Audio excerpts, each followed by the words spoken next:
Good afternoon, everyone. Welcome. Welcome to our Youth Council. Welcome to our guests, staff, and councillors. I'd like to resume our council meeting of Monday, October the 28th.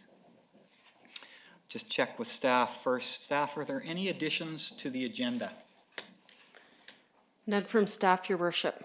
Thank you. Councillors, do you have any additions to the agenda? Seeing none, are there any disclosure of interest by councillors on any of the items? Okay, I don't see any. Thank you very much. We'll go right into our business then, starting with 5.1, regular council meeting minutes of October the 15th. We have a motion. Moved by Councillor Cannon, seconded by Councillor Lindgren, that the regular council meeting minutes of October 15th, 2019 be adopted as circulated. Is there any edits or omissions from those minutes, councillors? Seeing none, all in favor? Thank you. Item 5.2, special council meeting minutes of October the 21st. We have a motion. Councillor Flynn, seconded by Councillor Lavery, that the special council meeting minutes of October 21st, 2019 be adopted as circulated. Any additions or omissions to those minutes, councillors? All those in favor? Thank you. And our third set of minutes, special council meeting minutes of October the 22nd, 2019. We have a motion. Moved by Councillor Wallace Richmond, seconded by Councillor Cannon, that the special council meeting minutes of October 22nd, 2019 be adopted as circulated. Thank you. Councillor Lavery. Yeah, thank you, Your Worship. I'm not sure. I think it's just a typo on page 43. And I'm just looking for it quickly here now. I'm not even sure why it jumped out at me, but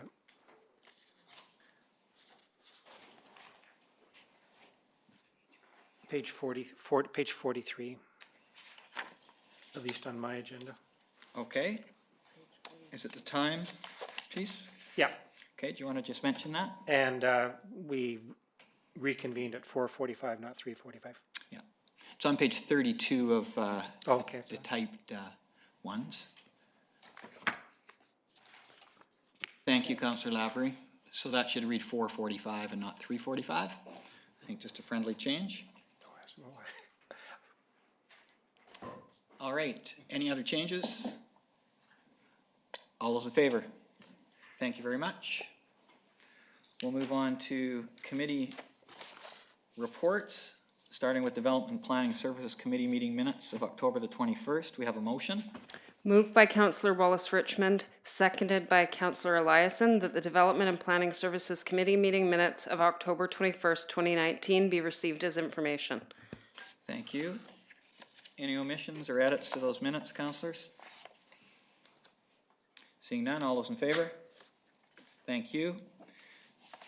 Committee report 6.2, Agriculture Advisory Committee meeting minutes of October the 9th, 2019. We have a motion. Moved by Councillor Lavery, seconded by Councillor Lindgren, that the Agriculture Advisory Committee meeting minutes of October 9th, 2019 be received as information. Thank you. Any omissions, edits, or questions coming from those minutes? Seeing none, all those in favor? Thank you. And our final set of minutes, Social Impact Advisory Committee meeting minutes of October the 18th. We have a motion. Moved by Councillor Wallace Richmond, seconded by Councillor Cannon, that the Social Impact Advisory Committee meeting minutes of October 18th, 2019 be received as information. Councillor Wallace Richmond.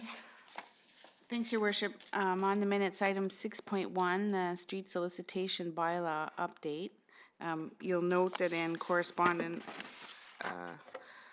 we also have a discussion around our ability to apply for Together BC, which is a UBCM-funded poverty reduction strategy for communities, and that is a direct response to this committee's ongoing discussion around making sure we check in on that bylaw and take care of our most vulnerable population.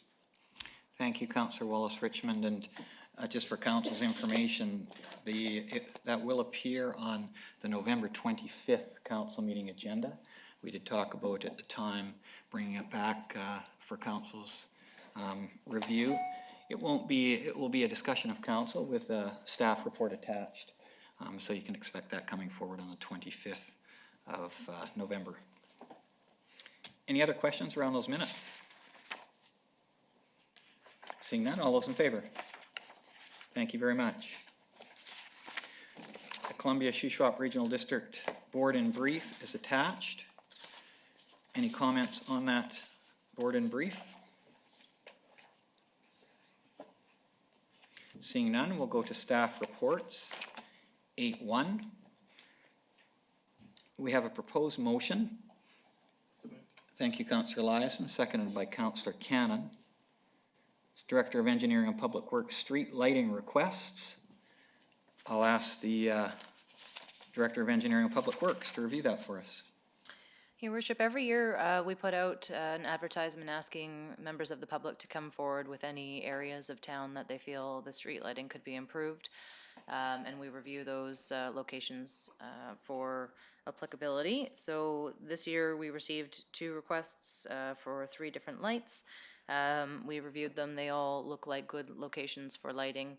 I have noticed that there's a bit of a error in the memo as far as the costs go, so I'm unsure whether it's $738 per year per light or $492 overall, but we can get back to you on that. But we recommend approving these lights being installed.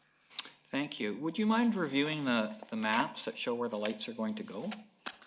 Yes.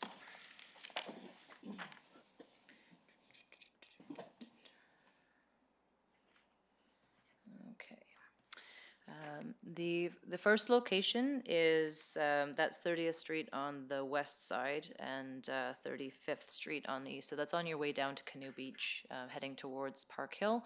There's a 90-degree bend that was previously unsigned and unlit, and there was a history of accidents in that area. There is a BC Hydro pole there that would handle a light nicely, and we have added signage to that area, so we feel that that's a good fit. Thank you.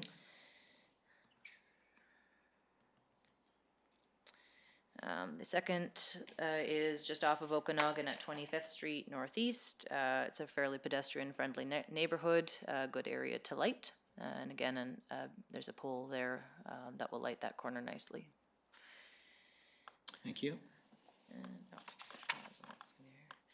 And the third is at the end of 9th Avenue Northeast. There's a trailhead at that location. So again, it's a very pedestrian active corridor. Another BC Hydro pole that would allow for lighting very nicely. Thank you very much. I'll open it up for questions or comments from council. Councillor Eliason.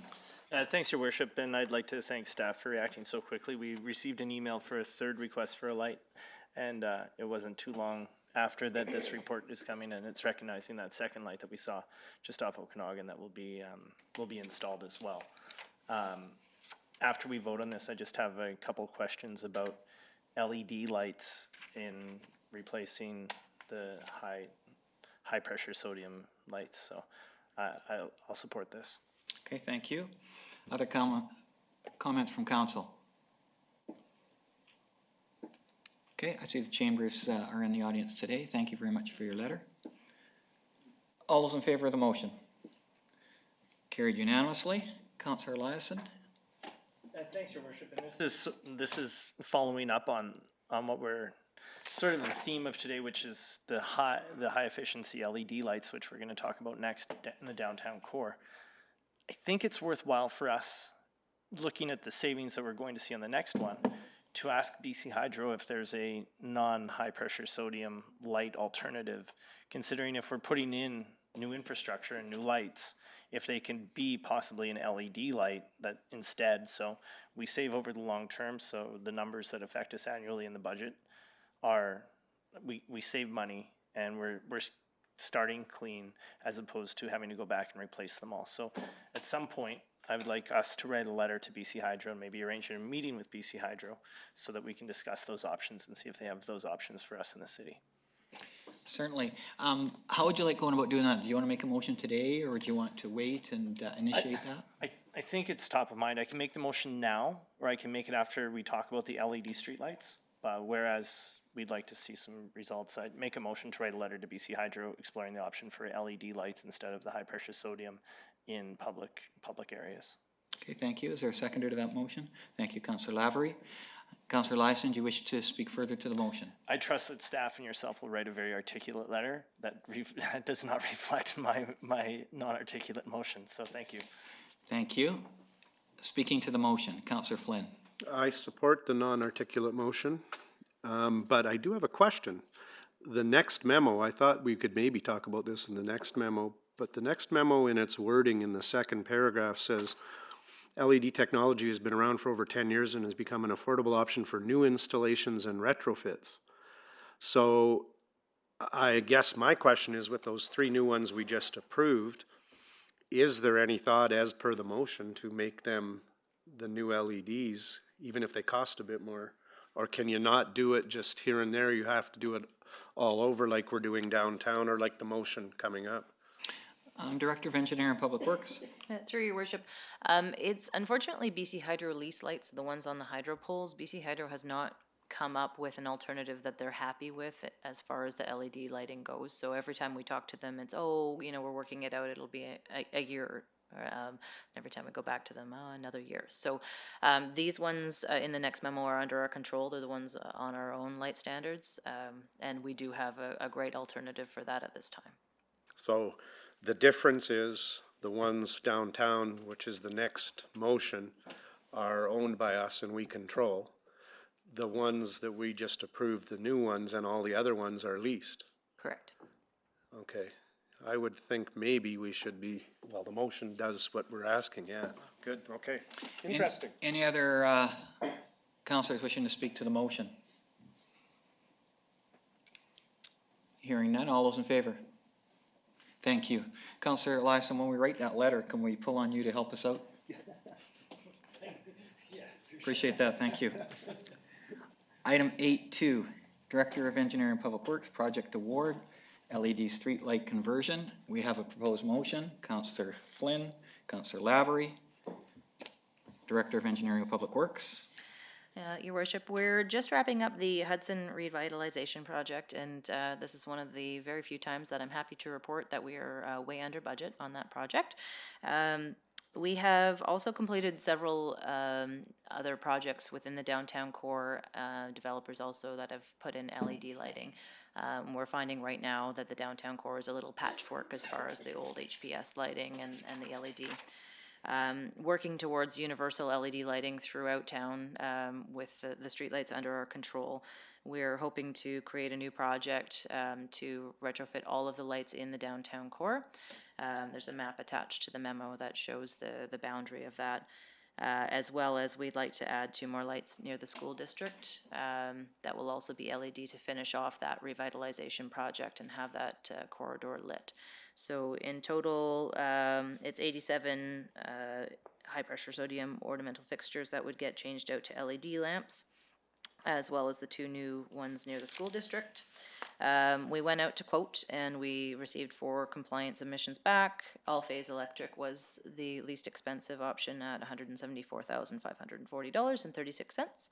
So we are asking that council create this project and that we move the funds that we saved from the Hudson project over to this to fund this switchover. Thank you very much. Is it possible just to get the quotes? I think it's page 65 on the screen. There we go. All right, I'll open it up to discussion by councillors.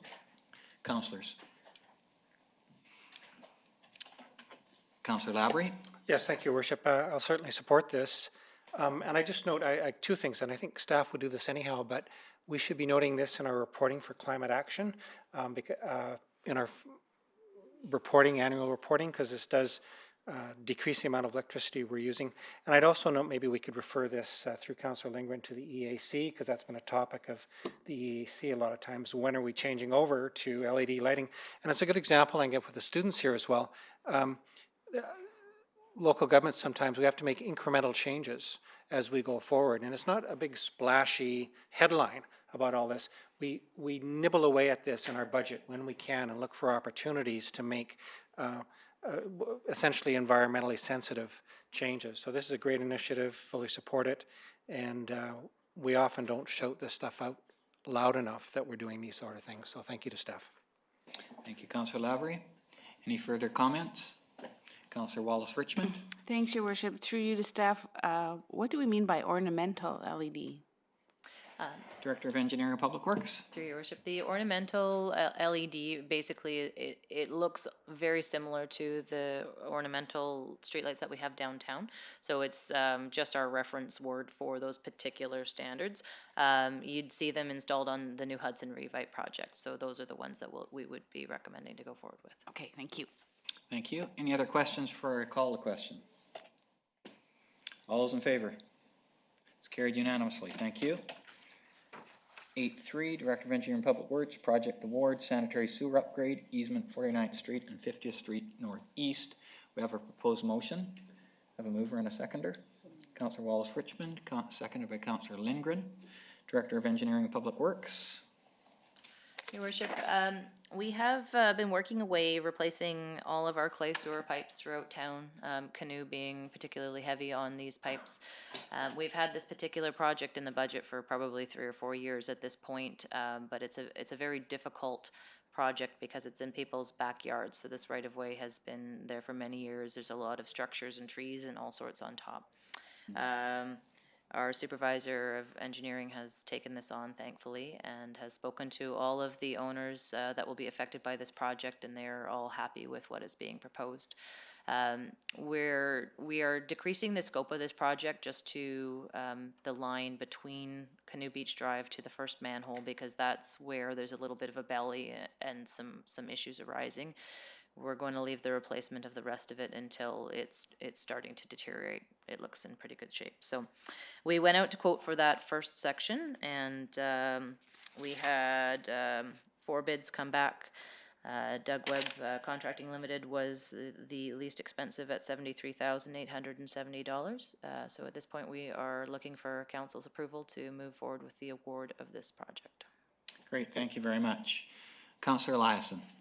Yeah, thanks. I'll support this. I believe we've seen a large reduction when we take out the clay pipe for our sewer for water infiltration, which takes down all of our pumping costs and our treatment costs for good, clean groundwater. So I'll support it. I think it's important that we do these. Can we put the map up, please? I'm not sure if we have the map. Do we have the map? Yes, on my Well, that'd be great. screen right here. For me? Yes. Just a teaching. So just to clarify, I asked for this a little bit earlier, but the green ones are ones we've replaced, and the red ones are the clay tile pipe that are still old and in the ground that we intend to replace at some point.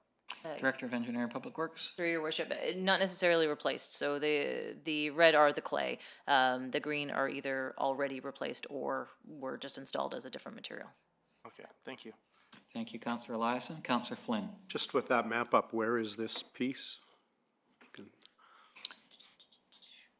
It is, if you can see my hand, so Yeah. right from Canoe Beach Drive, and the first manhole is approximately where the hand is right now. Okay. And just so I understand, and maybe others are wondering, you've said that the other pipes that are clay, the rest of the red, look pretty good. Is that because we send a camera down and inspect them? Director of Engineering and Public Works. Through your worship, yeah. So we have cameraed this entire line. So the project budget was for the entire replacement of this line. Right. Due to the sensitive nature of it and not wanting to disrupt people until we absolutely have to. Yeah, this last section is in good shape. It seems to be draining well, and we're not seeing a lot of infiltration. So we would choose to keep this until such time as the deterioration warrants it. And this is kind of a good example of piecemealing and doing things over time when we can afford to. And okay, and the other red has been cameraed too and is decent? In general, it's in decent shape. We actually have 75th in the 2020 budget. That was, if it gets approved. And then the Canoe Beach Drive section here, we will be coming forward with a recommendation to transfer the remaining budget of this project to this replacement, because we actually can redirect the flows and save this lift station pretty serious upgrades. So you'll be seeing that in the near future. Okay, thank you. Thank you. Councillor Lindgren. Thank you, Your Worship. I just had a question. On page 69, it shows the quotes from the other contractors. There's one for the City of Salmon Arm. Is that just that our department did a quote, but we don't have the manpower capacity to do the work ourselves? Director of Engineering and Public Works. Through your worship, that's actually just an estimate that we do in the engineering department to make sure that the quotes we receive are within reason. So our staff did not wish to do this one, again, just because of the sensitive nature of it. Better to blame the contractor. Okay, thank you. Thank you. How old are those clay pipes that we're replacing?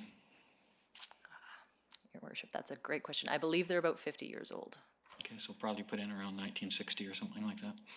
All right, thank you very much. Any other questions from council? Seeing none, I'll call a question. All those in favor? Thank you.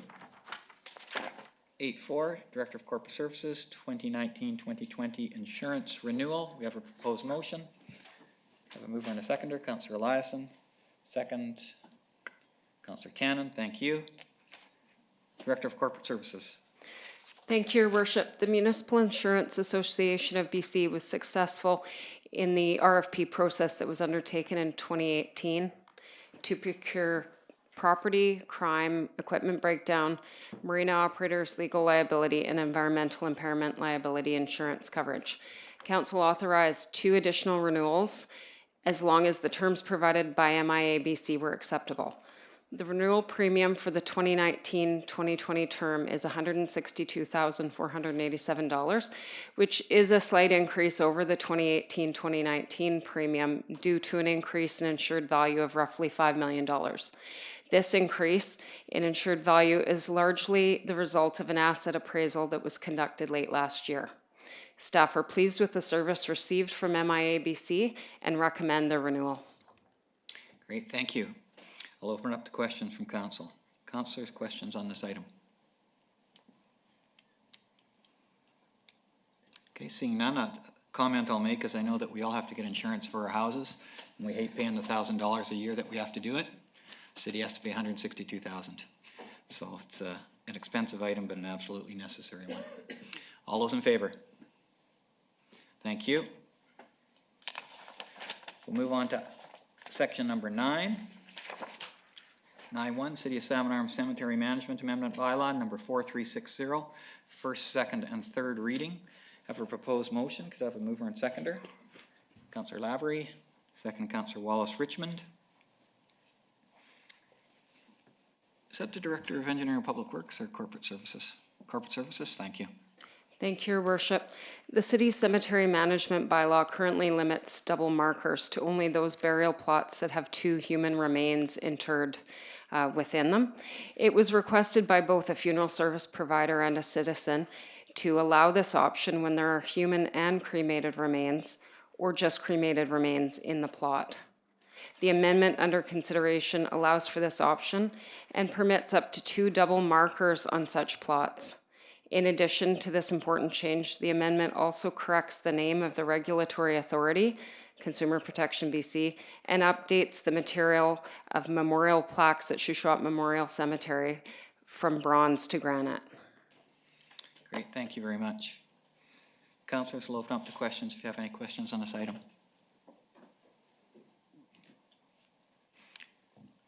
Okay, seeing none, I'll just make a brief comment. First of all, appreciate staff's response to input that we received from both funeral homes and from individuals.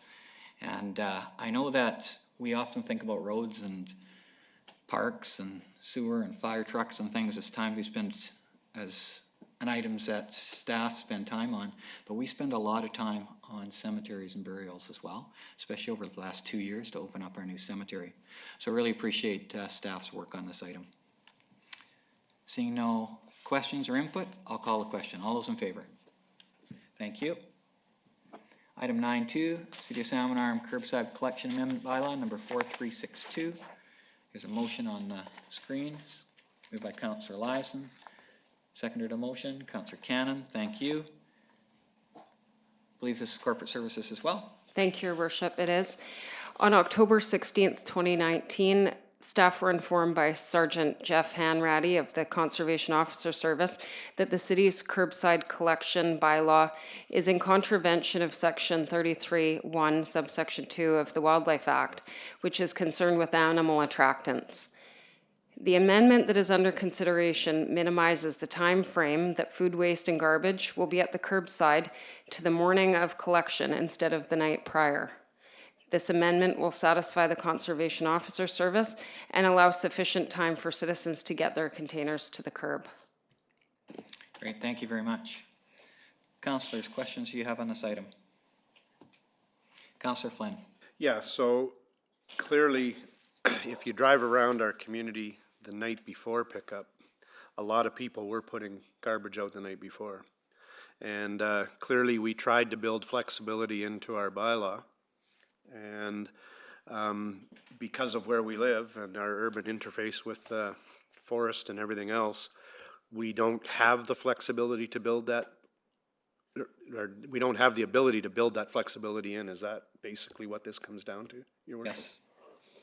Okay, so I see no alternative except to support this and really try to educate our residents as to why. And I guess it means my beautiful bride gets up a little earlier to put the garbage out, because I don't get up early. Councillor Lindgren. Thank you. I just had a question about the information in here, talked about how when it's not garbage day that you have to have your garbage in a garage or a shed or something. And I'm wondering how that's going to be possible. I mean, there are lots of people here that don't have a garage or shed on their property.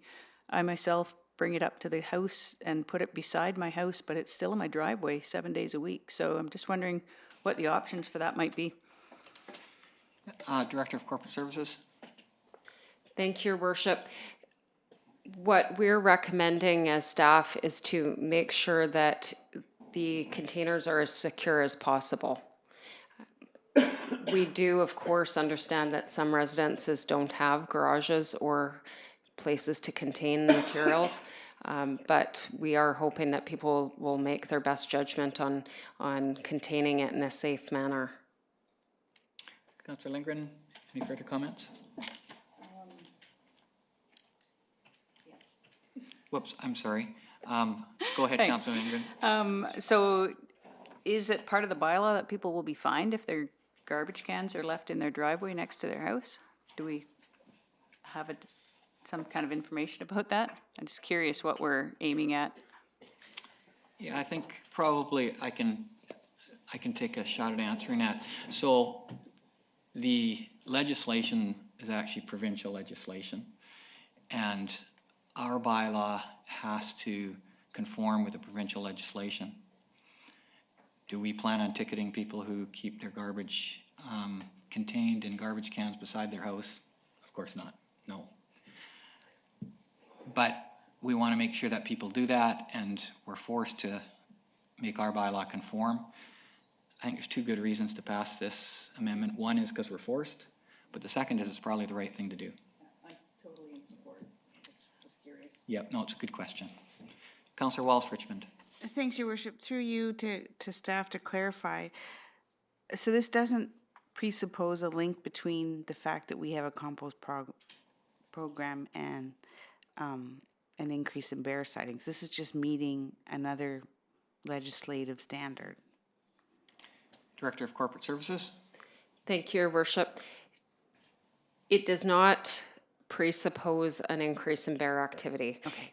The Conservation Officer Service has increased their audits and have, as a result, asked us to comply with the provincial legislation, but it isn't due to any increased bear activity. Okay, great. I'm glad. I think it's important to clarify that there's no cause and effect necessarily between this being asked to comply with that piece of legislation, which of course I support, and it would also apply to private composts and other choices homeowners make about where they keep their garbage, not necessarily the bins that we provide. Yep, good point, Councillor Walsh-Richmond. Okay. Thank you. Councillor Flynn. Thank you, Your Worship. And in relation to your answer to Councillor Lindgren, just so I'm clear, we probably, unless it was really an unusual situation, will not enforce people putting something in garage or locked or secure, but wildlife services couldn't they? If they felt there was an issue? That's a provincial. Yes, so they enforce their laws as they see fit. Okay, thank you. Any other comments on this item? Okay, I'd just like to comment before we vote. I know that this is going to cause an inconvenience for some people, especially people who perhaps work swing shift, those kind of things. All of us would have to get up earlier to get our garbage out and compost out by 7. But the province as a whole, not just here, but Wildlife Services is doing audits all over the province. You may have seen in Penticton, they just had to put 5 bears down for this very reason. It's happening in Princeton, Port Coquitlam. And so the right thing to do is for us as humans to look after our garbage as best we can. And we don't want to get to the point where we've habitualized bears and we have to put them down here. So this is a proactive move. We're forced to do it, but I think it's probably the right thing. Change is hard, and it's going to affect some people negatively, and we're probably going to get some feedback that's concerning. But I think if we all do our little part, and so far what I've seen from the people of Salmon Arm, they're willing to do that. I think the right thing to do is to go ahead with this. I will call a question. All those in favor? Passed unanimously. Thank you. All right, we're at item 10, reconsideration of bylaws. Item 10.1, we have a proposed motion. Councillor Eliason moves it. Councillor Flynn seconds. Thank you. Director of Development Services. Thank you, Worship. The Cornerstone Christian Reformed Church owns a property located at 11th Avenue Northeast and 22nd Street Northeast, shown on this aerial photo map. Across the street is a Comfort Inn Hotel. Bastion School is to the northeast, and the frontage road of the Trans-Canada Highway is here. The property is presently designated for highway commercial in the official community plan. And the church, where the church is located, is designated institutional, reflecting the present development on that property. So the church also owns this property, and they would like to redesignate it from highway commercial to institutional to support a rezoning application. Council granted first reading of the bylaw on October 15th, and council has to consider a number of things outlined in the motion related to the Local Government Act considerations, including consultation with affected organizations and authorities, such as Adams Lake, Nisconluth, and the Economic Development Society. And also, we had to refer this to the school district. That's a statutory requirement for an OCP change. We've received no comments from any of those agencies except for the EDS, who support the proposal. Thank you. When would the public hearing, if this goes to second reading, when would the public hearing be on this item? The public hearing would be scheduled for the first meeting in November, first council meeting in November, and the applicant will have to post a sign advertising the rezoning and OCP change. Great, thank you for that information. Councillors, I know that we've worked through this item. Is there any comments before I call a question on second reading? Seeing none, all those in favor? Thank you. 10.2 is the zoning piece of that same item. Could I have a mover and a seconder? Councillor Lavery, thank you. Councillor Eliason, second. Director of Development Services. Your Worship, this is a related rezoning bylaw to rezone the same property from R1 single-family residential to P3 institutional to support future institutional uses, such as expansion of the church. Thank you. Council, any comments or questions on this item? Seeing none, I'll call a question. All in favor? Thank you. Item 10.3, City of Salmon Arm Permissive Tax Exemption Bylaw number 4352. This is final reading. Have a mover and a seconder for that motion. Councillor Wallace-Richmond, thank you. Second. Councillor Lassen. Chief Financial Officer. Thank you, Your Worship. Pursuant to Section 224 of the Community Charter, adoption of this bylaw will permissively exempt the subject properties from not only general municipal taxes, but also specified area and parcel taxes and taxes levied by other governments. To be in effect for the 2020 year, this bylaw must be adopted prior to October 31st. Great, thank you very much, and thank you to the Finance Department for all their work on this bylaw. And we've certainly worked through the first 3 readings. Councillors, any comments on this item?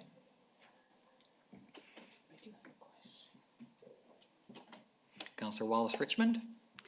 Thanks, Your Worship. I do have a question. Only a nonprofit can apply for an exemption, and you can only receive an exemption if you own your building. Is that right? Chief Financial Officer? Yes, that is correct. Okay, thank you. Thank you. Any other questions on this item? All those in favor? Any opposed? Passed unanimously. And item 10.4, City of Salmon Arm 2020 to 2024 Financial Plan Bylaw, number 4358. Final reading. Moved by Councillor Eliason. Second by Councillor Lavery. Chief Financial Officer. Thank you, Your Worship. Pursuant to Section 165 of the Community Charter, the City must adopt a financial plan annually. The bylaw for adoption today will set the 2020 budget as amended by Council. In addition, further to the approved police force budget for 2020, Council must formally request an additional RCMP officer. The attached motion will provide authorization to move forward with discussions with the provincial minister. Thank you to the Chief Financial Officer. Just check with the Chief Administrative Officer. The second motion on that page is separate to this first motion we made. That's correct, Your Worship. Okay, so we'll deal with the budget first of all. All right, I'll open up to council. Questions from council or comments? Can we put page 127 up on the stage or up on the screen? Is there like a stage?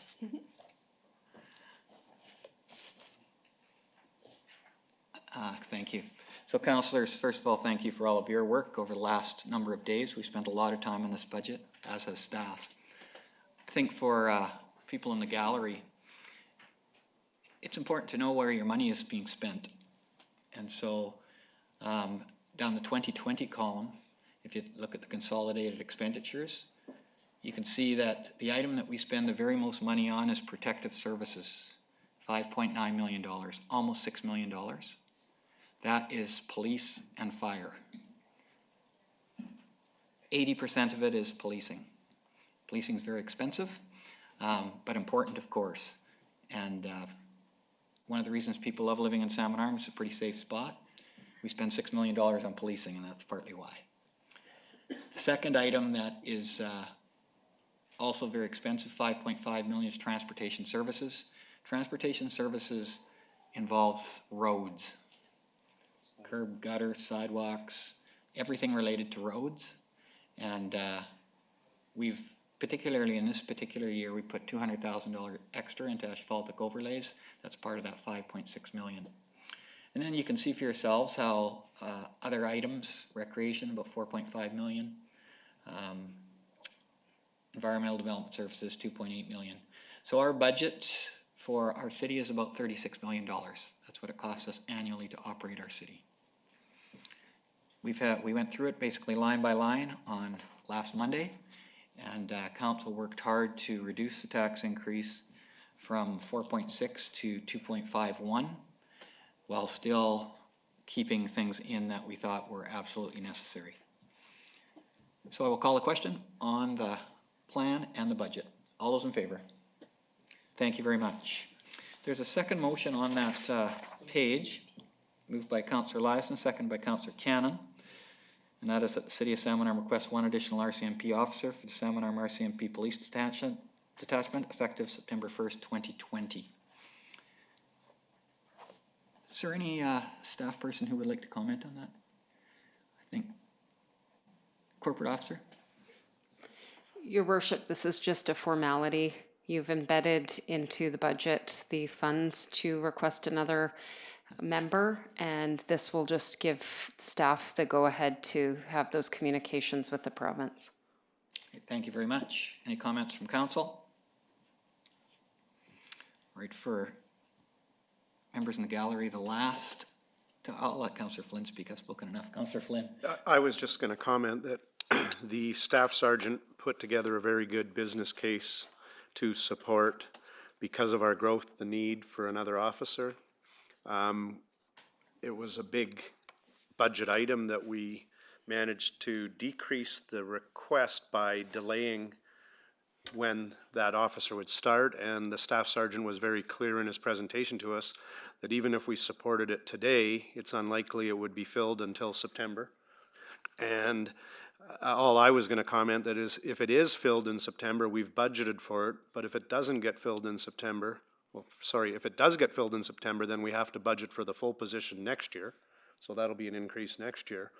But if it doesn't get filled in September, we will carry over the money to cover the funding in the new year. So we can ask for the new officer.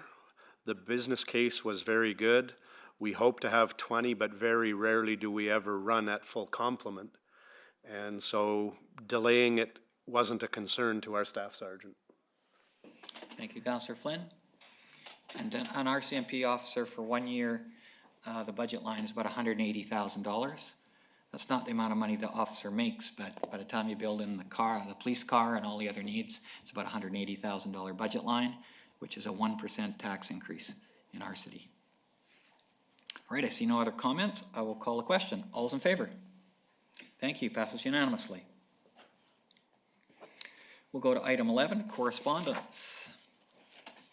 We have 16 items of correspondence and then one afterwards. Councillor Eliason. First, I'd like to thank you, Your Worship, for writing the letters to respond to our UBCM meetings. I think they're effective, and we'll hope that we get results from those letters.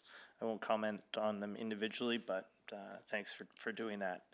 I'd like to speak to letters 2 and 3, and we received these letters about the streetlight on October 11th, and it is October 28th, and we look really good for working as fast as we have, but that credit all goes to staff. So thanks for the letters, and thanks for staff for being able to get the streetlight for the people who have requested it. We're always that fast. Those are all my my thanks. Thank you, Councillor Eliason.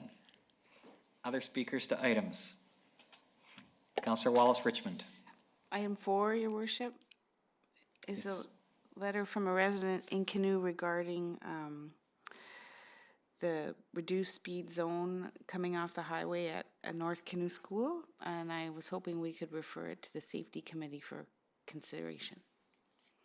Do we need a motion, Chief Administrative Officer, to do that? Okay, we will do that. We'll refer it to the Traffic and Safety Committee. Great, Thank you.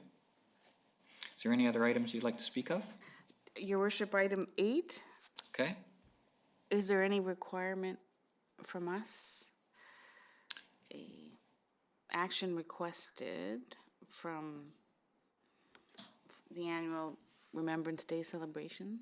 Check with the Chief Administrative Officer. Is there any motion necessary for us on this item? Your worship, no motion is necessary. Permission has already been granted at the last council meeting. Okay, perfect. Of course, you were all invited to take in the ceremony at the Cenotaph on November the 11th. Any other items, Councillor Wallace-Richmond? Okay. Councillor Flynn. Yeah, thank you, Your Worship. And the speed limit is already decreased on the road into Canoe by the school, correct? That's correct. Okay. I have to say that I've been out in Canoe and actually was visiting Councillor Wallace-Richmond one time, and a person went by there doing probably 100K. I would like us to really seriously look at some traffic calming on that street. It's, believe it or not, one of our really busy streets, and I completely support referring it to traffic and safety with emphasis. because it is ridiculous how fast people do drive on that street. So I'd really like to look at some solutions. Okay, thank you. And I think traffic and safety will get back to us on that item. And maybe it is a spot to try speed humps, but we'll see what they have to say. Yeah. Councillor Lavery. And shaking her head. Sorry, Councillor Lavery, one more time.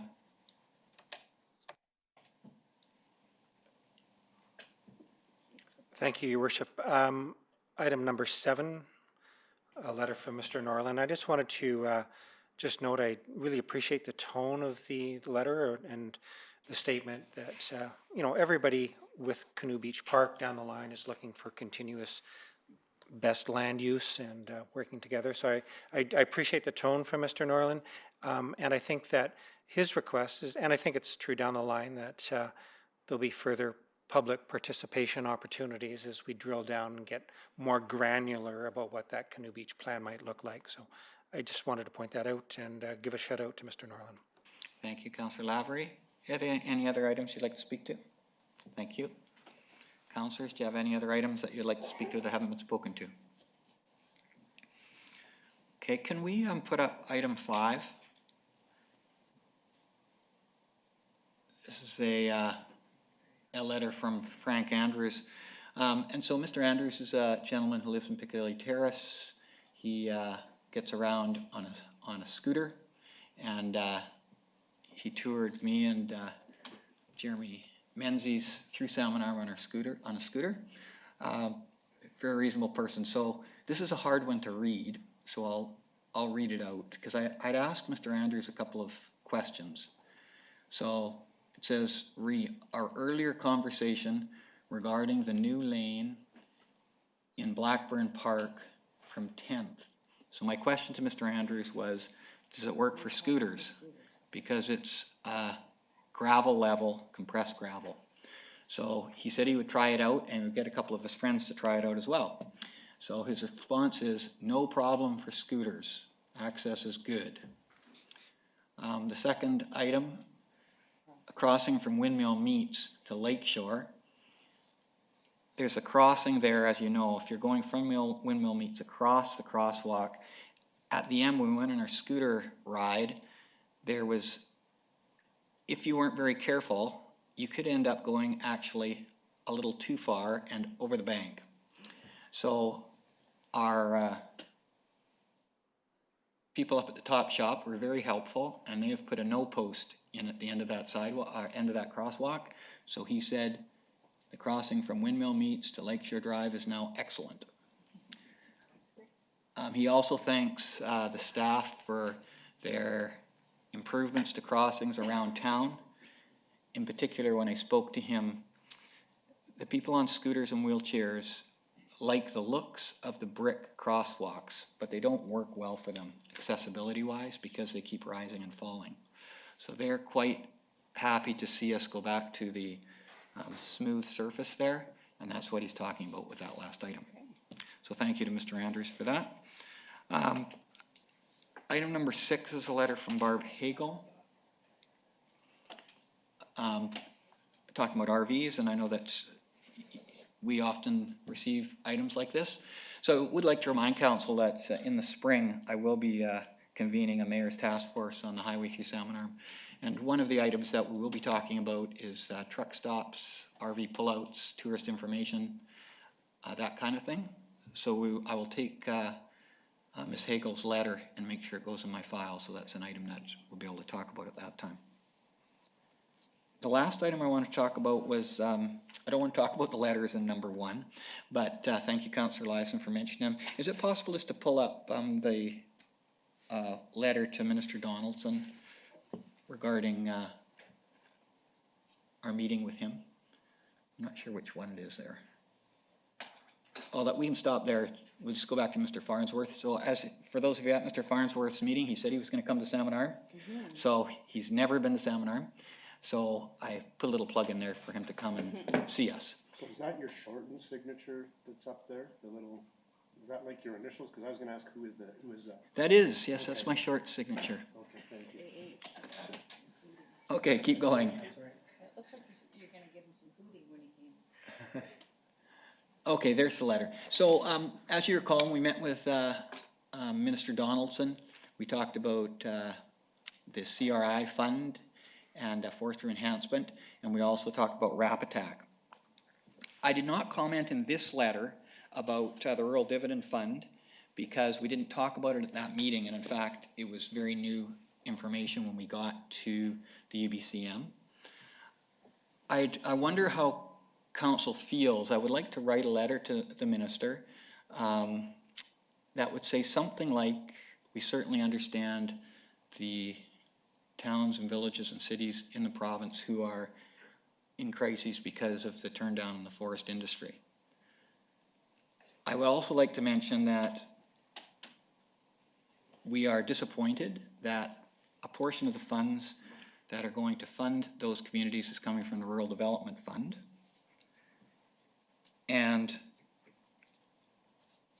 we are hopeful that that dividend fund will be reinstituted for the year 2020.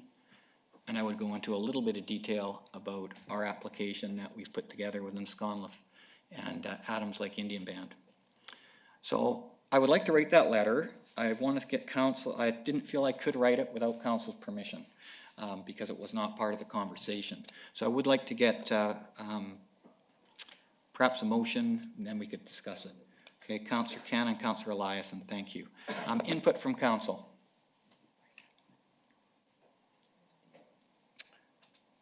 Councillor Cannon.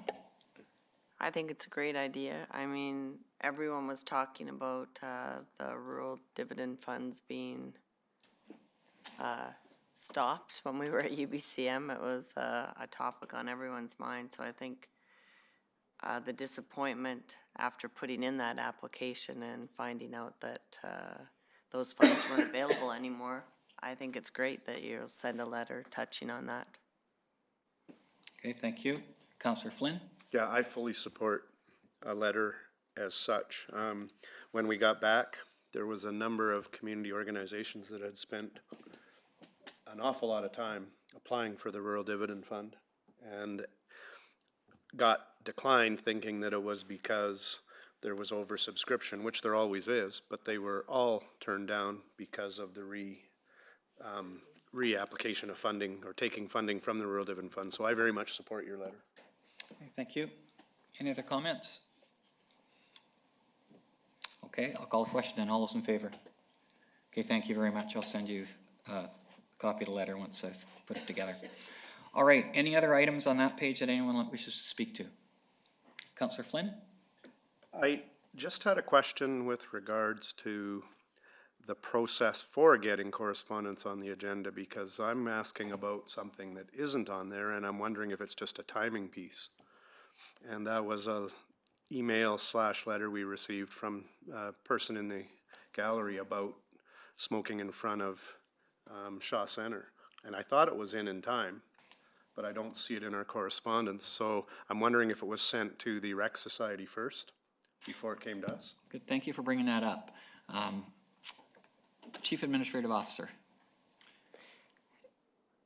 Your Worship, I apologize. This is an oversight, and we certainly had intended to bring it forward for consideration.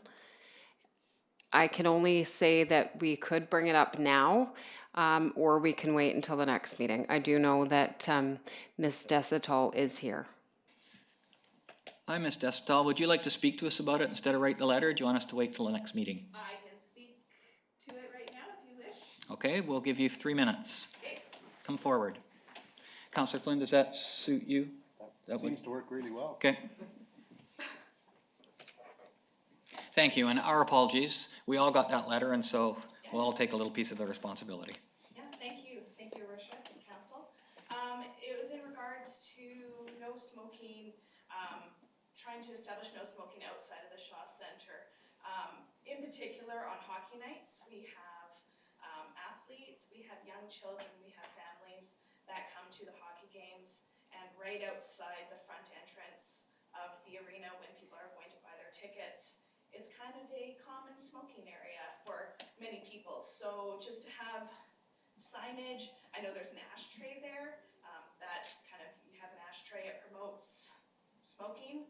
So maybe having the removal of the ashtray and just having clear signage just to say, no smoking around the entrances of the arena.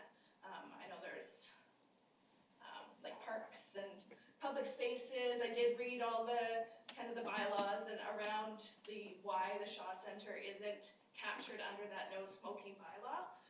But even on hockey nights, it would be nice just to have that kind of signage put up. Great, thank you very much. I'll just see if there's any questions from council before we talk about it. Council, do you have any questions at this time? Councillor Flynn. Just, first of all, I think it would be good to refer this to the Rec Society and Councillor Cannon. Secondly, knowing that you are there quite a bit, I think it would be helpful if you could maybe try to find or think of where there might be an option for the smokers that isn't quite so intrusive or right at an entrance, because I think as much as we want to not have youth and everybody else walking right through the smoke, we need to find an option or alternative. So if you could maybe spend some time on that, and I'd ask that the letter that didn't get in correspondence get referred to the Rec Society, that would be awesome. Okay. Thank you very much, Councillor Flynn. Any other questions for the presenter? Okay, thank you very much. Appreciate you bringing that forward. Can I just ask staff, the reason that the bylaw does not apply to Shaw Center, what is the reason?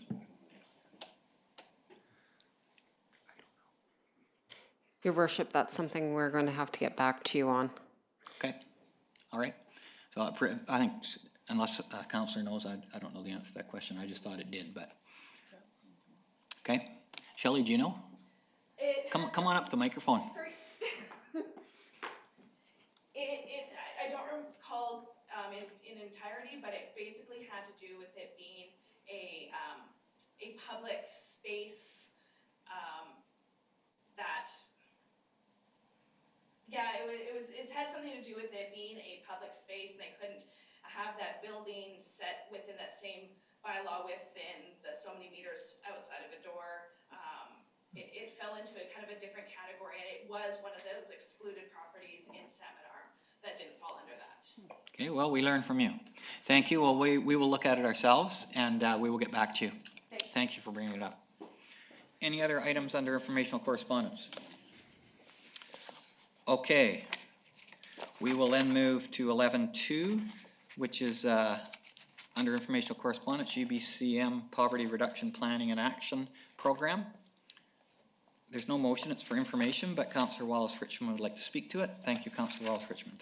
Thanks, Your Worship. As Council will recall, 2 planning meetings ago, we heard from representatives from the Social Impact Advisory Committee on the breadth and depth of efforts made by our social agencies to protect our most vulnerable population.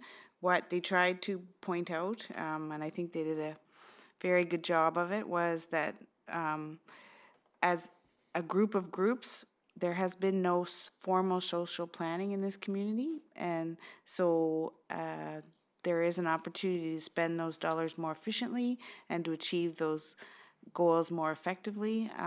This funding opportunity announced at UBCM would be an ideal opportunity for this group of groups to have the support of the city to be able to do that deep dive, get the data, identify the gaps, and work more efficiently and effectively as a group of groups to protect our most vulnerable citizens. I would ask Council to consider going through with the Poverty Reduction Planning and Action grant offered by the Ministry of Social Development and Poverty Reduction through UBCM. Thank you. Is there a seconder to that motion? Councillor Lavery. Do you wish to speak to it further, Councillor Wallace-Richmond? Okay. Questions for Councillor Wallace-Richmond or comments?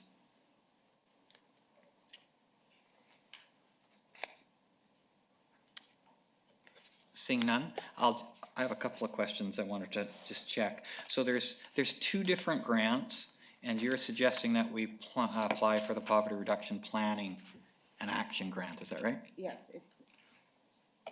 Yes, Your Worship.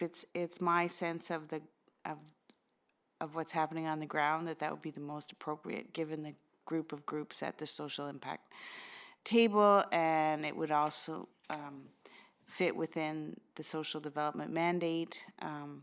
And we're building stronger relationships all the time, and I think this is an opportune time for us to take this to the next level. I don't know if that answers your question, but I believe it's called the Together BC grant. Which is up to $25,000 basically for putting together a strategy and plan. Yes. Okay, which would be similar to our childcare one, which is kind of the first step. Yeah, similar to childcare, somewhat similar to community housing, and somewhat similar to cultural master plan. So it's a foundational type study which will help direct all of us in our efforts, even if social development isn't necessarily the jurisdiction of a municipality. Thank you. I have to ask you this question. Okay. Are you and Social Planning Committee willing to lead the application process? I could certainly take that to the committee. As you know, of course, each of these groups have their own mandate and their own work plan. I think the role we can play would be to provide some assistance in securing that funding. And then, of course, the groups themselves will be key in collecting the data and developing the framework so that we can do the proper engagement and get the proper data that we need. So, sort of, I guess, is the answer. I guess I didn't ask my question very well. My question is more about who's going to fill in the application. My preference, Your Worship, would be for staff to direct us, but certainly the committee can write a portion of the grant application. It does need to live somewhere. Understand. Can I just check with the Chief Administrative Officer and see what, if Council passes this motion, what processes you see happening to fill in the application, because that's often the work part. Thank you, Your Worship. I envision that staff would work collaboratively with the Social Impact Advisory Committee to complete the application, but that the actual responsibility would lie with staff to ensure that it's submitted and any necessary documentation is secured and included in the application. Okay, is that satisfactory to you? Okay, that's good information. Thank you very much. Any other comments, Councillor Wallace-Richmond? Any other comments from Council? Seeing none, I'll call the question. All those in favor? Passes unanimously. Thank you for your work on that. Okay. Item 12, 13, item 14 is council statements. Please press your button if you have a council statement. Councillor Wallace, was that from before Councillor Wallace-Richmond? Yes. Okay. Councillor Flynn first. Thank you. It's been a long time since we haven't had such a busy agenda that we've had time for council statements, so I'm just going to take about 45 minutes. Please do. Okay. As your downtown Salmon Arm rep, I want to remind everybody that the unveiling and street festival on Saturday morning at, I believe, 11 o'clock on Alexander for the treble clef. Big city, big ideas. No, small city, big idea. Pretty exciting morning. I think there's going to be street festival closure. Alexander's closed. I invite everybody to come down and see the unveiling.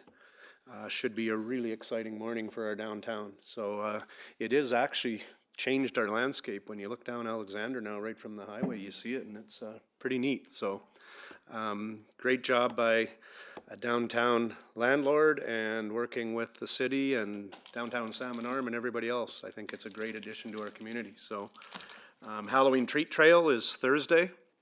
Even you big kids can come downtown and see what's going on.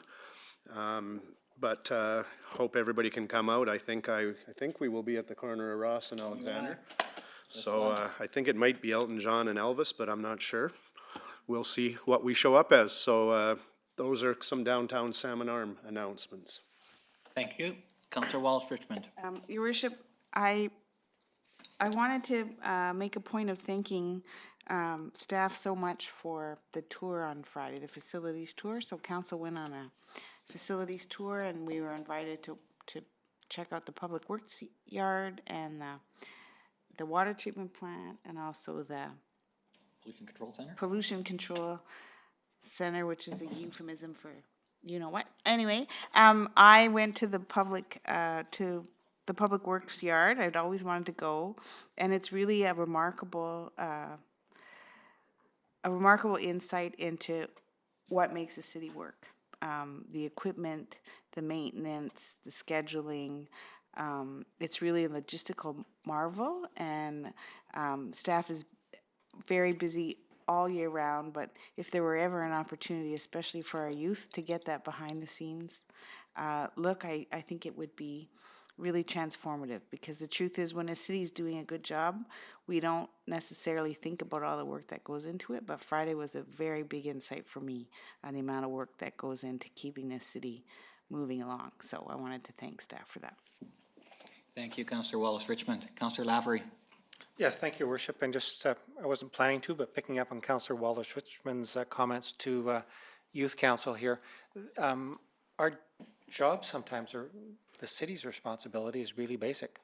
How to deliver clean water, how to treat effluent and wastewater, how to keep the roads running and at a level that needs to be. And it takes a lot of money, it takes a lot of effort and coordination and planning by staff. And we got an indication of that on Friday, just up front, as to the reality of what it all means. A new fire truck, $1.5 million. We didn't look at fire trucks on Friday, but just some of the infrastructure stuff that keeps this city humming along and looks to the future was pretty cool. Your Worship, I just want to report back on two things. I didn't know where to do it, but council statements. In correspondence at the last council, I undertook to talk with Barry Wilson about a letter he had from UBCM about what was the City Council's response to a particular motion there. We did have a chance to sit down, Barry and I, and talk about it. He was satisfied just with the context. It came amidst the range of motions on what to do with climate action and potential lawsuits against carbon companies and extraction services. So I gave Barry a bit of the context to that. He was happy with it. There's no follow-up required on his part. And the second follow-up was with Serena Kainer, who had put a letter in requesting council support for a food action plan funding opportunity offered by Interior Health. So I met with Serena a couple days ago. She is comfortable with and understands that this is the announcement came out October 1st, and staff capacity to follow through with that is really, we've got a lot going on our staff plate right now. She was comfortable with recognizing that there was interest, but not at this time. And I have committed, along with Lana DDS, to meet with Serena early in the new year to say, how can we be ready and prepared when other opportunities come, and not be having this conversation every 2 or 3 years, hey, it's just popped up and we're not ready to go. So at this stage, I don't think there's any need for direction from council here, but just to brainstorm a little bit about how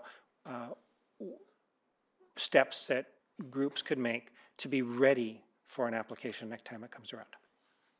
Thank you, Councillor Lavery. Thank you for those items. Councillor Lindgren. Thank you, Your Worship. Up, press again. Thank you, Your Worship.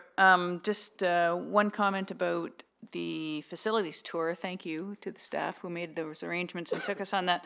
I did post some pictures about that on my Facebook and got a number of comments that people from the public would be really interested in an open house type tour.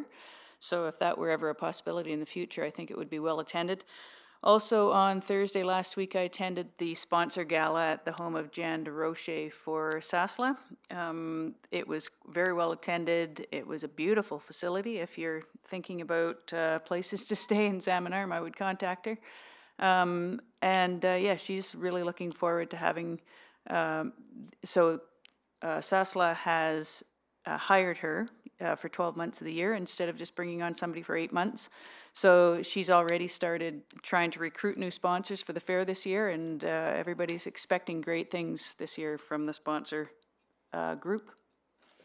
Great, thank you. Thank you for attending that, Councillor Lindgren. Councillor Flynn. Yeah, and it's funny, when we were on the facility tour, and again, I'll thank staff as well, I was wondering when we could have the potential for community members to tour our facilities. And I asked Rob, who's not here today, our Director of Engineering and Public Works, what the wastewater treatment plant might be valued at, and it's $40 million. And just so you all know, we were there on Friday, and the windstorm hit, and the power went out. And the good news is our emergency generators for our wastewater treatment plant came on in about 15 seconds. So that's really good news, just so you know. The emergency generators work. But what was interesting was to see staff go into their procedures when the power goes out, because that can be catastrophic. So it wasn't planned for the power to go out when we were there, but it was really neat to see how it worked and how staff reacted. And I really do think we need to make people aware of, I mean, have an open house sometime in the summer at the Top Shop and have people tour the wastewater treatment and the water treatment out at Canoe. I think there's a huge value in education and understanding how much those assets are worth. And I think that's something we should work on. Thank you, Councillor Flynn. So I'll put that down as an item for us to talk some more about. Yeah. Any other council statements? I just have a brief one that I'd like to talk about. Last Wednesday, on October the 23rd, an air conditioning fan unit on the top of Lakeside Manor down on the waterfront that houses about 160 seniors caught on fire. When the fire department arrived there, and their response time was very short, there was black smoke and they could see flames coming from the rooftop. They responded quickly and went up the 4 stories to the top of the building. Because of the shape of the building and where the fire was, the ladder truck couldn't quite get over it. And so there's a room at the top which they went in. So this is a note about good planning. Inside there's a hatch that goes onto the roof, and many of you have probably been through those hatches on buildings. Right by the hatch is a pipe outlet, which is to be used by fire departments should there be fire. They opened the hatch up, and the electric unit was about 10 feet from them. They hooked the hose onto the outlet and put the fire out in about 5 seconds. So the reason I'm talking to you about it is that our fire safety officer, who we funded this year full-time, last year half-time, had been at Lakeside Manor about 3 weeks before to talk to the administrator there and draw up a fire evacuation plan. Lakeside Manor had conducted a fire drill about 10 days before the event took place. The building itself, when the fire started, it was an electric fan, and the breakers immediately clicked off, just like they're supposed to. So the power to the unit stopped. Beside the unit, there was a sort of a wall, and it was in the new section, which had been built with hardy plank. The hardy plank, as you know, is very fire resistant. It's made of concrete. And so, although there was soot on the hardy plank, it did not ignite in any way because it was the right stuff. There was no train coming. 4 fire trucks responded, as did BC Ambulance. As you can imagine, there's residents who live on the 2nd, 3rd, and 4th floors of that unit who are not able to move around that well. So in the fire drill, they had come up with muster stations in the hallway corridors because you could not use the elevators. So BC Ambulance and fire staff and staff at the manor transported those who needed to down the fire escapes. All successfully. The wheelchairs that they now have fold out and so they were able to carry the ones that needed to be carried down. When they got to the bottom, the CSRD building is the muster station for those residents. They were all taken over there and treated very warmly by the CSRD staff, who looked after them, had blankets, kept them warm. The construction building next door, the people who were building there saw what was happening, went to Tim Hortons and brought hot chocolate and donuts and things for the residents. So it's a very good story. And when we sit up here and we fund things like $1.3 million fire trucks, we know why when things like that happen. And so being ready and practicing and people knowing their job sure made a difference in that case. So I wanted to share that story with council and with people in the gallery. Is there any other council statements? Councillor Flynn. Sorry, one more good news statement. Our BCHL hockey team is first in the league. They are like 13-2-1 or something ridiculous. Our goalies won 2 Player of the Weeks back to back, and we have 2 home games, Friday evening and Saturday. And on Saturday, the 7th girl will be Councillor Cannon's granddaughter. So for those of you who aren't planning to go to the Silverbacks games this weekend, I think it would be great if we could get out and support our local hockey team. Great, thank you, Councillor Flynn. Seeing no other council statements, Seminar Secondary Youth Council, and Mr. Gom, it's great to have you and your students here. Please come forward and talk to us. You've been doing lots of listening. Yeah, remember a year ago, we had your elections, and we found out that... No, I totally forgot. Yeah. Oh yeah, we had them at the high school too, I'm sorry. Yeah. No, I don't think. So, Your Worship, what we found out through the elections, you find out teachable moments, and that starting up a little later is actually a good thing. You guys are very busy with budget in the fall.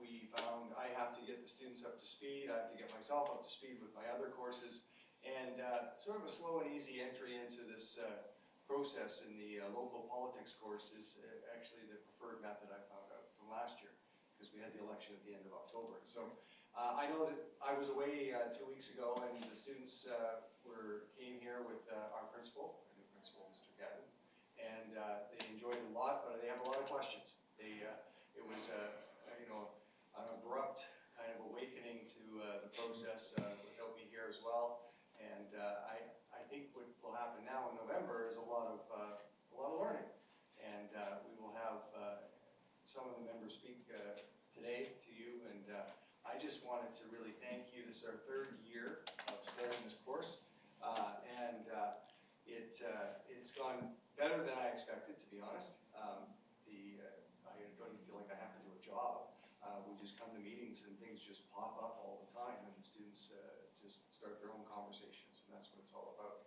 So this year we also have a youth trustee council or a school board. We have 14 students in the course. They will be coming to both to see you and to go to the school board. We actually have 3 levels going on. This is where it gets very complicated. I have some students that will mainly be here, and they will be shadowing mayor and council. We have also 5 students that will be mainly at the school board meetings and shadowing the trustees there. But we have what I call our career politicians who want to do both, and they will be coming back and forth. I would like them all to be at least, if they're mainly at the council meetings, they should at least see 1 school board meeting and vice versa. So this is what it's morphed into, which is very exciting. On a personal note, I think I have more ability to teach the students now. I've always had the political background, as many of you know, but recently I've had a little development on my property, and I do know what goes into putting in a sewer line. I do know what it takes to do curb and gutter, storm drains, surveying, and I know the costs associated with them. So from a personal note, I think I'm better educated about what goes on here now. So I appreciate that. But what I'd like to do today is, because I know we have more time today, we didn't last week, and I heard that from the students. I'm going to have the ones that have come today to introduce themselves very briefly. And then what we're going to have is, Zach would like to take a little bit of time today to tell you how much he enjoyed UBCM. I know that you were all there and you know Zach enjoyed that. So, and then as well, I'd like to call Sarah up at the end. We have a few little things we'd like to plan before Christmas. But we would also like to reiterate that we would like feedback from yourselves. We would like anything that you think we could be involved in. We would like to get involved. So I know that Councillor Wallace Richmond talking about looking at the sort of social activities of Salmon Arm and looking at the arts community. We would like to do a survey and maybe some informational pieces with the students at the high school to see what they're interested in. So things like that. Things pop up, and that's what we're here for. We're here to give feedback to the mayor and council. So, okay. If we could have you come up one at a time, maybe Sarah, you can come on up first, and then you can do that after. Yeah. Okay. Hi, I'm Sarah Johnston. I was here last year. I live at 2410 60th Avenue Northeast. I'm back for this year, and I don't know, I'm focusing on, I guess, like the climate crisis and that mainly. But, you know, I'm just interested to see the local government involvement with that, and I look forward to observing and giving my feedback again this year. Thank you, Sarah.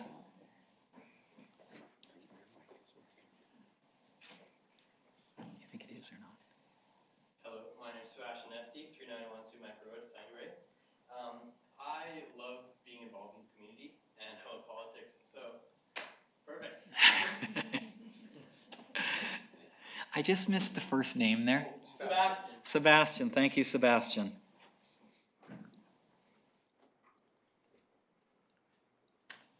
Hi, I'm Jonah Rivette. I'm from Anglemont, and I think it's important to know how politics work, and it's going to affect my life one way or another, so I might as well get involved, and that's why I joined Youth Council.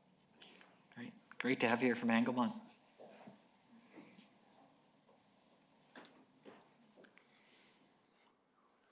Hi there, my name is Ashley Jensen, and I live in the northeast sector of Salmon Arm. I'm interested in seeing how politics works in the community and just learning about it. Thank you, Ashley.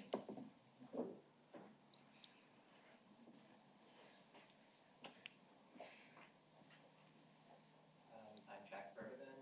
I have a keen interest in politics, especially on my community, towards improving economic diversity and other specific matters. I'm from 1600 New Beach Drive, Salmon Arm, BC. Thank you, Jack.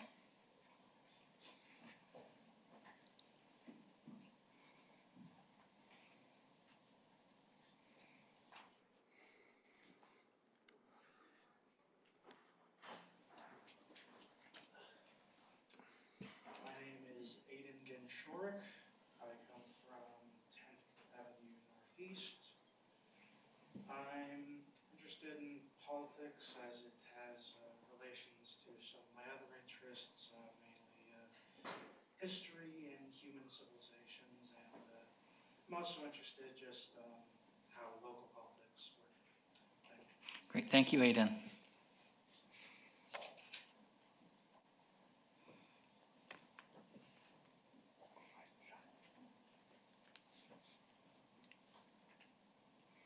My name is Bella Robinson. I live at 2580 First Avenue Northeast.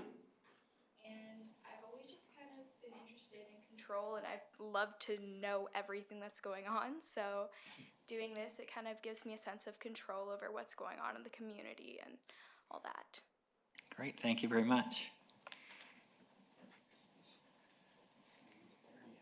So right now you're going to hear from Zach and then from Sarah a little bit about, UBCM and also, I know that he's going to tell you about how much he appreciated, and also Sarah's going to give you a little more heads up about what we'd like to do in the next month and a half council meetings. Thank you. Great. Thank you. Welcome, Zach. Thank you. All right. Hello, Your Worship, Council. Thank you for your time, and of course, thank you for forwarding my application to the SOGA for the UBCM. It was an amazing and informative experience, and I'm grateful for every moment I could take part. For now, I'll give a brief summary of my time there. However, I have composed a letter which I have sent to Silga. If you would like, I can send the full letter to council so you can read the whole thing. Please do, Zach. We'd like to see that. Okay. So my main experience at UBCM can be compiled into three main topics. That would be the various critical issues that were discussed, such as the BC housing crisis, the climate crisis especially, a workshop I looked at into ship oil prevention, and other issues. Secondly would be the opportunity for networking, both between individuals and between governments. And third would be how it affected me on a personal level. So firstly, when it comes to discussing critical issues, UBCM I feel is an amazing place to tackle these issues in a cooperative level, as we can see with the resolutions, which were done on Thursday and Friday, which discussed issues like drone activity, reducing the voting age to 16, tackling the climate crisis. It is clear that when members of local governments come together in this type of environment, we can reach a very productive outcome. And I think it opens a type of discussion that can't be achieved far away. Secondly would be on networking. UBCM offers these opportunities for members from local governments to meet and discuss various issues that affect them. I do not believe that some of these issues could have been solved as well if it was made via a phone call or an email. The important thing is to create a very personal connection between, let's say, the mayor of Hope or Salmon Arm or councils of other areas. In addition, as I was a part of multiple meetings with municipal council and the provincial government, such as the red light program and other issues, when a local government is requesting funding and other things from the provincial government, those applications are much stronger once they can be made personally and can be discussed. And thirdly, in terms of UBCM, would be how it has affected me on a personal level. I find that once you build up the confidence to introduce yourself to council members from Vancouver, Vernon, Kelowna, etc., who are all equally integral to the running of this province, I find you have the confidence to do a lot more. It has built up my confidence in interacting with other people. It has built up my confidence in my understanding of politics, both locally, provincially, and to some extent federally. And it has built up, I'd say, myself as a person and my own values and my understanding of how this province works and how I can serve it in the future. So, as I mentioned earlier, I have sent a letter. If you would like more, I can send that in. I would like to express my gratitude one more time as well for this amazing opportunity. Thank you. Thank you. Well, I think we better give him a hand for that. Thank you, Zach, and thank you for being an excellent ambassador for our city as well. Councillor Cannon, there might be a couple of councillors who wish to either ask a question or comment. I just wanted to say it was great having you there representing our youth council. I could tell that you were working the crowd when we were at different receptions and stuff, and it was really great to see you come out of your shell and do that. So it was great having you there for sure. I also wanted to comment that I have the letters that all four wrote, and I'll forward it to Mayor and Council that Silga sent to me, so I can do that on your behalf. Thank you, Councillor Cannon. Councillor Eliason. Yeah, thanks. And I got to do some of the networking with Zach, and he was great, because he'd be like, "Oh, who do you want to talk to?" I was like, he'd say, "Minister of this." And did you ever get to meet Arjun? I did. Finally. Which was awesome. It's like, I want to meet the president of the UBCM. I'm like, I can't find Arjun. I'd be like, Arjun, you got to see Zach. He's like, I got to go to a meeting or this, and we're passing. He's like, Minister of Education. Zach, Minister of Education. It made it really easy to approach the ministers and say, Minister, and they'd look and they'd be like, oh no, somebody wants to talk to us. I'm like, have you met our youth student? And they're like, oh no, we haven't. We've got all sorts of time. And so we got to meet probably, 5, 10 ministers in one reception? Definitely. Yeah, so it was great. And then Zach's like, I don't need you guys anymore. See you later. And Zach went off and just did it. He's like, go get us some money, Zach. Thanks. So thanks, you did a great job, and it was good to see. Councillor Lindgren. Thanks. I had the pleasure of being Zach's escort or appointed adult at a couple of events. And the night of the one reception, Zach and I met beforehand, and I said, what time do you think you're going to want to wrap it up here? And he was like, 9 o'clock or something like that. And I was like, oh, that's fantastic, because I'm pretty old, and 9 o'clock is a good time for me to call it night. And about, 10:15, he was texting me to ask if we could stay till midnight or something. And it's like, oh no, I'm not going to make it that long, Zach. We got to go. But I just wanted to say it was amazing to watch you come out of your shell, Zach. You worked the crowd like a pro. I had lots of comments from other councillors and mayors that I had met that said, oh yeah, I met Zach. He's a great guy, smart kid, that kind of thing. So I think the one thing maybe that should stick in your mind is that dances at high school are different from dances with a bunch of adults, and nobody cares what we look like out there. So Zach had a really good time at something that he said he wouldn't do. Councillor Flynn. Thank you, and I think, Graham, you deserve a huge compliment, and every year that we've had students there, they've represented our community amazingly, and Zach, you are no exception. And it's really neat to see you come out of your shell. And for any of you that might go to this event in the future, if you're lucky enough, you do have to make sure you stay right till the very end of the dancing, because that's a tradition now set by Salmon Arm attendees. So one thing you said that really caught my attention was how important face-to-face and interpersonal is. And I think that's a message you need to take back to youth today, because we get caught up in our cell phones and our online and our emails and everything else. And I think that we can't forget how important face-to-face is. And I think you saw that, how you developed the relationships that much better with the face-to-face. So you were a great ambassador, as the mayor said. You represented our community well, and you were actually a pretty darn good dancer for a guy who didn't want to dance. So good job. Thank you very much, Zach. Thank you for your presentation. Councillor Lavery, did you want to comment? No, I'll just add, there's not much,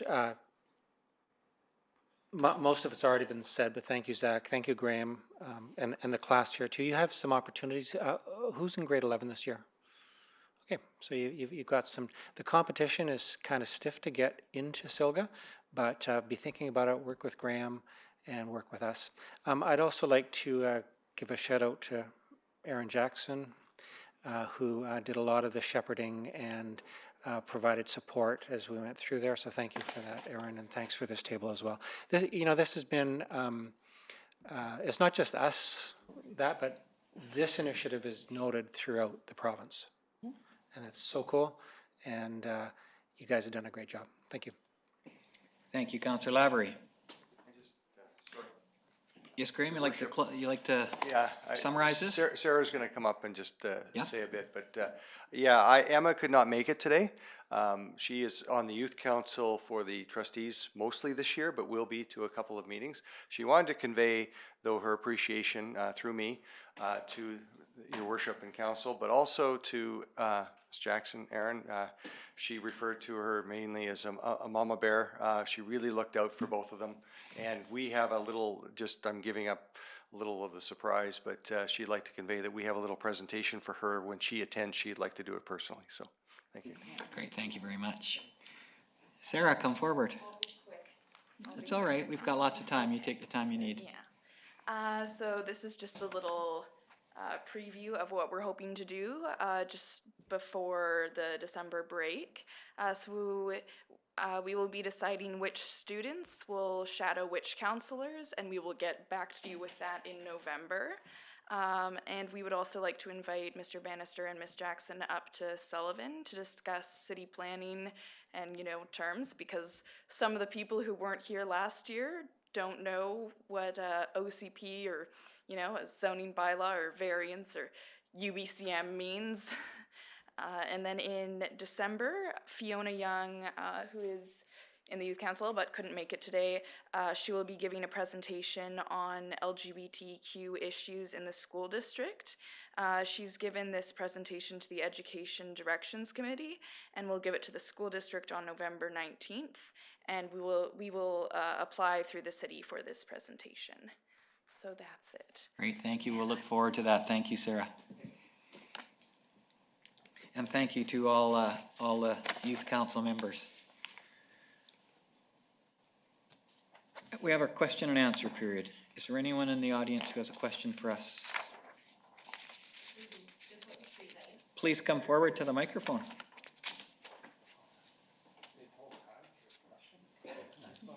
Thank you, Kim. If you just give your name and a residential address for the secretary. Is Kim Chambers, 60 25th Street Northeast. We just want to say thank you for approving it. We're just curious, now that it's approved, how long will it take before it's installed? We know that obviously it's leased through Hydro, so we know it has to go through them and will probably take a while, but we're just curious if there is a timeline. Can I just check with the Director of Engineering and Public Works? Your Worship, yeah, I would estimate between 2 and 3 months to go through Hydro. That's my Good, best just guess. so we have an idea so we can let our neighbors know. Thank you. Okay, thank you very much. Any other questions from the gallery? Seeing none, we will recess until public hearings at 7 o'clock. Thank you very much. Councillor Lavery, no notices of motion?